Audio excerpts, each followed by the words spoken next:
Yun,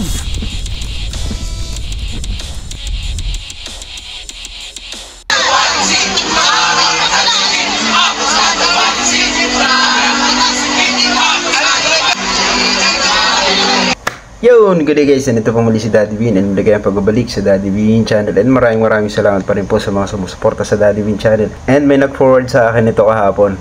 Nalimutan ko kasi na kahapon pala ay January 31. Sabi niya, Daddy Win, may welga ngayon dito sa EDSA Shrine. Tapos tiningnan ko nga, may mga nagla-live dun sa mga ibang mga vloggers, lalo na yung mga kapatid na sinusubaybayan natin, at titingnan nila kung gaano karami yung tao dito. And ito yung rally guys na sabi nga natin ay merong gustong patalsikin. Ito yung rally na hindi katulad dun sa isinagawa natin sa INC rally na walang gustong patalsikin. Ang gusto lamang ay maiayos yung nangyayari ngayon, na parang wala na sa hulog yung galawan ng iba nating mga mambatas. So mahigit 40,000 nga yung dumalo dito.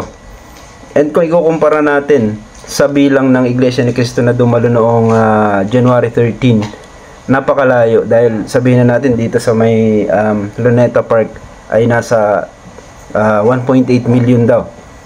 Okay? So malayo. And dito sa EDSA Shrine, kahit nagbara sila, dahil maliit nga yung EDSA Shrine around konti lang yung niyan yung espasyo, kaya posibleng magbara nga kung may mga ganyang karaming tao pumunta dyan. Although marami rin yan hindi rin biro yung 50,000 o 40,000, malaking bilang din ho yan. At kapag sumigaw sila dyan ay kitang kita natin at dinig natin na marami talaga yan. Itong EDSA Shrine guys ay malapit sa Ortigas kung hindi ako nagkakamali, dahil kung minsan may mga nilalakad ako dyan noon. Pag minsan naghahanap ako, pagkapunta akong Green Hills, pag minsan napapadaan din ako dyan pag paikot-ikot ako. Ang isang iniisip ko dito, nasan yung ibang mga personalidad gaya ni Trillanes, ni dating Senator Trillanes, si Senator Leila de Lima, at yung ibang mga nakita natin noon sa press con. So yun yung isa sa mga iniisip ko, at isa sa mga nagtatanong dito na nakita ko na bakit sa dinami-dami ng milyon-milyon ng mga tao na sinasabi nga nila na majority nga daw sila, pagdating dito, kahit dito lang sa kamay nila, bakit kukunti lang yung pumunta? So isa lang ibig sabihin nito, malaki yung chance na hindi matutuloy ang impeachment laban kay BP Sara, kasi nga it's a numbers game.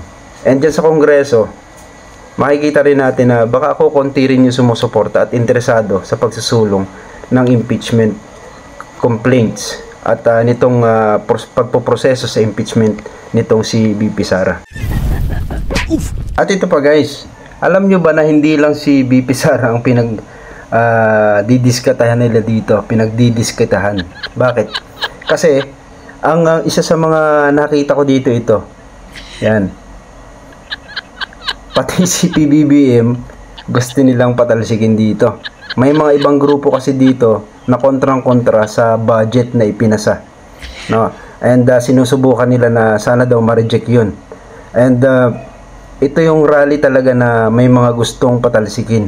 Ito yung masasabi natin na sana ito yung pansinin ni JPC o Juan Ponce Enrile.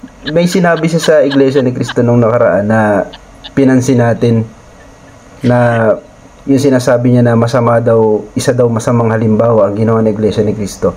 Paano kaya to? Ano kaya masasabi ni Juan Ponce Enrile dito? Ayan nakalagay, di ba? Resign all. And multi-sectoral rally pa ito. Ibig sabihin, iba-iba yung pwedeng nandito. Merong mga iba-ibang party list, kagaya nitong Akbayan. And merong mga halos lahat ng mga sumusuporta sa impeachment ni BP Sara ay nandito. Sabi nga nila, multi-sectoral.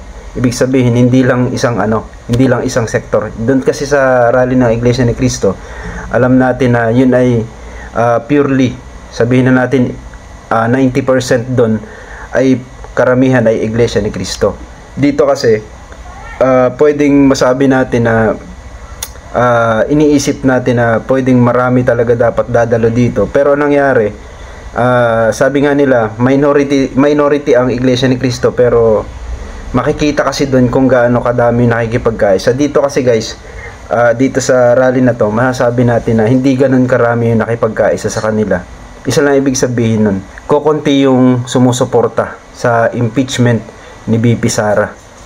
Kokonti talaga. Yung iba dyan, malamang nahihiya lang din lumabas, pero kapag inipon mo sila, baka hindi pa rin tatapat sa rally na Iglesia ni Cristo. Parang ganun yung naiisip natin. Kasi nga, posibleng mas marami pa rin ang sumusuporta kay BP Sara. So, mahirap umasa yung mga pro-impeachment para kay BP Sara na matutuloy yung impeachment na yan.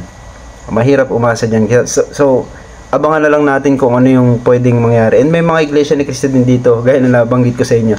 Pero hindi sila, I think hindi sila sumasang-ayon, no? Dahil karamihan sa mga Iglesia ni Cristo dito na nakita ko ay mga vloggers. Gaya ni Tinig ng Karunungan, pumasyal siya dyan, and yung iba pang mga nakita ko, no, marami ring tumingin dyan. Sa Rappler may mga nakita rin tayo na nag-i-interview sa mga tao dyan. May mga passionate din at alam yung pinaglalaban nila. Meron din namang hindi nila alam kung ba't sila nandun. Oof.